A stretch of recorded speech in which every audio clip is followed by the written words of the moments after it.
Kevin Dix resmi WNI, siap berjuang untuk timnas Indonesia. Naturalisasi dan lokal jangan dibeda-bedakan. Pelatih Jepang Haji Memoriyasu bicara Shin Tae-yong jelang laga Indonesia versus Jepang. Erick Thohir sebut syarat timnas Indonesia lolos kualifikasi Piala Dunia. Peluang Rizky Ridho jadi starter lawan Jepang. Shin Tae-yong, Indra Syafri dan Nova ditarget lolos Piala Dunia.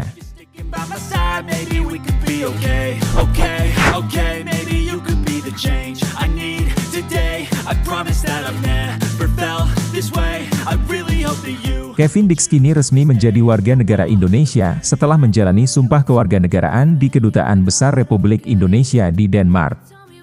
Setelah prosesi tersebut, pemain berusia 28 tahun ini langsung memulai proses untuk mendapatkan kartu tanda penduduk dan paspor Indonesia.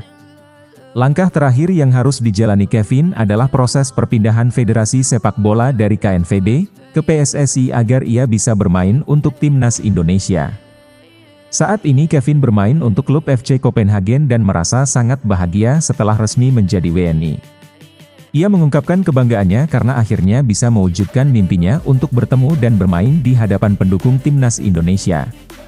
Kebahagiaan ini ia sampaikan melalui unggahan di Instagram Ketua Umum PSSI Erick Thohir yang juga menyambut positif proses naturalisasi Kevin. Pemain keturunan Indonesia Belanda ini mengaku tak sabar merasakan dukungan langsung dari para supporter Merah Putih. Kevin juga menyampaikan rasa terima kasih kepada pihak-pihak yang telah membantunya selama proses naturalisasi ini.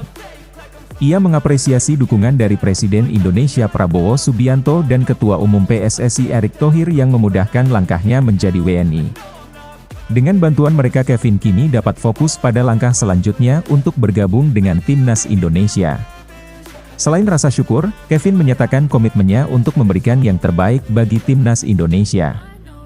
Ia bertekad akan tampil dengan segenap tenaga dan semangat dan menganggap kesempatan ini sebagai awal baru untuk karir sepak bolanya. Kevin berjanji akan memberikan yang terbaik untuk membela tim Merah Putih di lapangan.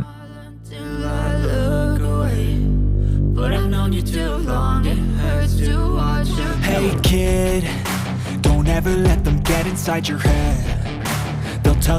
Erick Thohir menekankan bahwa tidak seharusnya ada perbedaan antara pemain naturalisasi dan pemain lokal dalam timnas Indonesia. Ia menyatakan bahwa baik pemain naturalisasi maupun pemain lokal memiliki tujuan yang sama yaitu mengabdi pada bangsa dan negara melalui sepak bola. Pernyataan Erick ini merespons perdebatan publik tentang naturalisasi pemain untuk memperkuat timnas. Isu naturalisasi seharusnya tidak lagi diperdebatkan karena semua pemain yang membela timnas adalah warga negara Indonesia. Erick menegaskan bahwa yang paling penting adalah kontribusi yang diberikan para pemain untuk negara, bukan asal-usul atau latar belakang mereka. Setiap pemain memiliki hak dan tanggung jawab yang sama dalam upaya membawa kebanggaan bagi Indonesia. Lebih jauh Erick mengingatkan bahwa semua pemain, baik naturalisasi maupun lokal adalah bagian dari satu kesatuan yang sama. Mereka bekerja sama di setiap kategori usia timnas dengan satu tujuan yang sama, yaitu meraih prestasi untuk Indonesia. Erick juga menyampaikan apresiasinya kepada seluruh pemain yang telah berjuang tanpa membedakan status kewarganegaraan awal mereka. Bagi Erick yang terpenting adalah komitmen dan dedikasi mereka untuk timnas Indonesia, baik ketika bermain di dalam negeri maupun di luar negeri. Hal ini menurutnya merupakan wujud nyata dari semangat persatuan yang diharapkan oleh PSSI.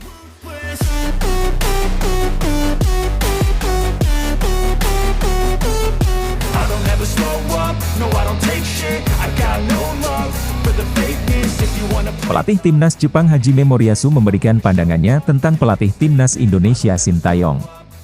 Pernyataan ini disampaikan Moriyasu menjelang laga Jepang melawan Indonesia pada 15 November 2024.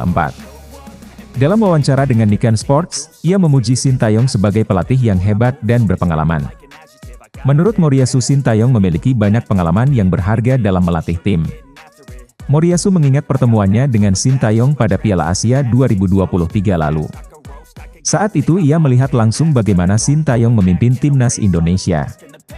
Bagi Moriyasu, Shin Tae-yong telah berhasil membawa Indonesia menjadi tim yang lebih kuat. Ia terkesan dengan perkembangan yang dicapai timnas Indonesia di bawah arahan Shin Tae-yong. Dalam wawancara tersebut Moriyasu tidak ragu untuk memuji Sintayong. Ia bahkan menyebut bahwa mereka memiliki hubungan baik sebagai sesama pelatih. Bagi Moriyasu hubungan positif dengan Sintayong sangat berharga. Ia menghargai kedekatan yang terjalin di antara mereka sebagai sesama profesional. Selain itu Moriyasu mengakui dampak besar kehadiran Sintayong bagi timnas Indonesia. Menurutnya Sintayong membawa perubahan yang signifikan dalam permainan Indonesia. Ia percaya timnas Indonesia semakin kompetitif berkat peran besar Sintayong. Moriyasu menyadari pengaruh positif pelatih asal Korea Selatan tersebut. Moriyasu juga menghargai dedikasi Sintayong dalam membangun timnas Indonesia. Baginya usaha keras Sintayong patut diapresiasi. Ia menilai bahwa Sintayong telah berupaya keras meningkatkan kualitas tim yang dipimpinnya. Komitmen ini dianggap Moriyasu sangat berharga bagi perkembangan sepak bola Indonesia.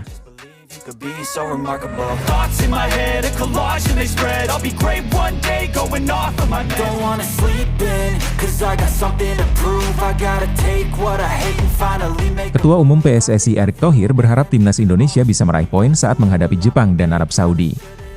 Pernyataan ini disampaikan Erick setelah ia mengecek kondisi rumput Stadion Utama Gelora Bung Karno.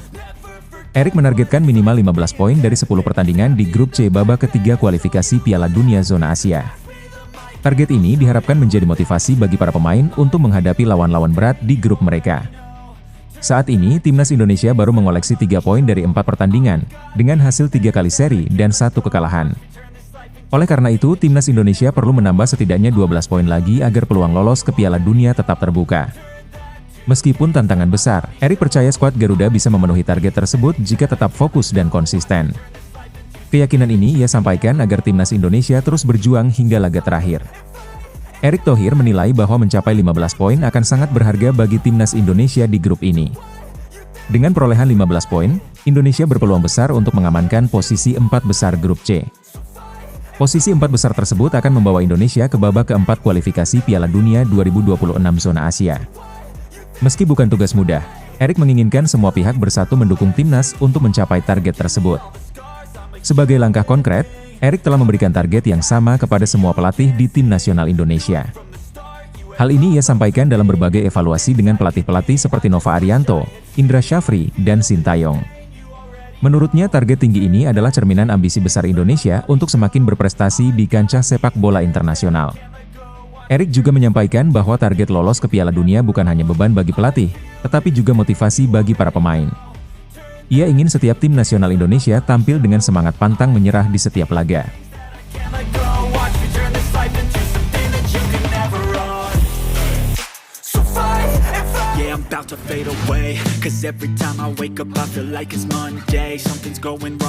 Hadirnya Kevin Dix dapat memengaruhi posisi Rizky Ridho sebagai salah satu bek tengah timnas Indonesia.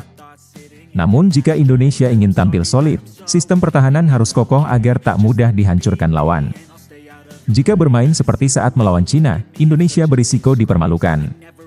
Menjelang laga ini kondisi Mads Hilger menjadi perhatian. Pemain FC Twente tersebut tidak berada dalam kondisi ideal, bahkan ia tidak masuk daftar susunan pemain saat melawan Nice di Liga Eropa. Sebelum bergabung dengan timnas Indonesia, Twente akan berhadapan dengan Ajax Amsterdam di Eredivisie. Laga ini akan menjadi kesempatan untuk memantau kondisi Hilger yang jika absen bisa kehilangan kesempatan bermain melawan Jepang. Kabar baiknya Kevin Dix telah resmi menjadi warga negara Indonesia setelah menjalani prosesi sumpah setia di Kedutaan Besar Indonesia di Denmark. Dix kini memiliki potensi untuk didaftarkan ke AFC dan bermain dengan timnas Indonesia. Jika perpindahan federasi dari Belanda ke Indonesia disahkan, Dix bisa debut melawan Jepang. Meskipun begitu Indonesia masih memiliki 5 bek tengah lainnya yang siap untuk bertanding melawan Jepang. Dari kelima pemain tersebut, Idzes dan Ridho memiliki peluang terbesar untuk menjadi pilihan utama di lini belakang Indonesia. Tak menutup kemungkinan pula Hubner akan dipilih bersama Jordi Amat untuk mengisi posisi bek tengah. Salah satu pasangan bek yang menjanjikan adalah Ridho dan Jay Idzes. Keduanya telah mulai membangun chemistry yang baik dalam bertahan, saling menutupi kekurangan dan meningkatkan stabilitas pertahanan. Dengan pemahaman yang semakin solid antara Ridho dan Idzes, keduanya berpeluang besar menjadi pilihan utama di laga melawan Jepang. Hey kid, don't ever let them get inside your head. tell you what to do in life instead of everything. Erick Thohir menyatakan bahwa Sintayong, Indra Syafri dan Nova Arianto diberi target yang sama yaitu lolos ke Piala Dunia. Sintayong diberi target untuk finish di 4 besar fase ketiga kualifikasi Piala Dunia 2026 zona Asia. Jika hal ini tercapai, peluang Indonesia untuk tampil di Piala Dunia 2026 masih terbuka. Pelatih Timnas Indonesia U20 Indra Syafri juga diharapkan bisa membawa Timnas U20 meraih kesuksesan di Piala Asia 2025 di Cina. 4 tim yang lolos ke semifinal turnamen tersebut akan mendapatkan tiket ke Piala Dunia U20 di Chili. Ini menjadi salah satu sasaran utama bagi Indra Syafri untuk melangkah ke level dunia. Sementara itu Nova Arianto yang menangani Timnas Indonesia U17 juga diberikan target yang serupa. Indonesia sudah memastikan diri lolos ke Piala Asia U17 di Arab Saudi. 8 tim teratas di Piala Asia U17 akan mendapatkan tiket untuk berlaga di Piala Dunia U17 di Qatar yang juga menjadi target bagi Nova Arianto dan timnya. Erick Thohir menegaskan bahwa ketiga pelatih tersebut memiliki tanggung jawab yang sama dalam membawa tim masing-masing menuju Piala Dunia. Lebih lanjut Erick menambahkan bahwa untuk mencapai target besar tersebut Timnas Indonesia perlu berjuang ekstra keras. Menurutnya perjalanan menuju Piala Dunia masih panjang dan penuh tantangan. Meskipun demikian Erick percaya bahwa dengan kerja keras dan fokus, Indonesia bisa mewujudkan impian tersebut.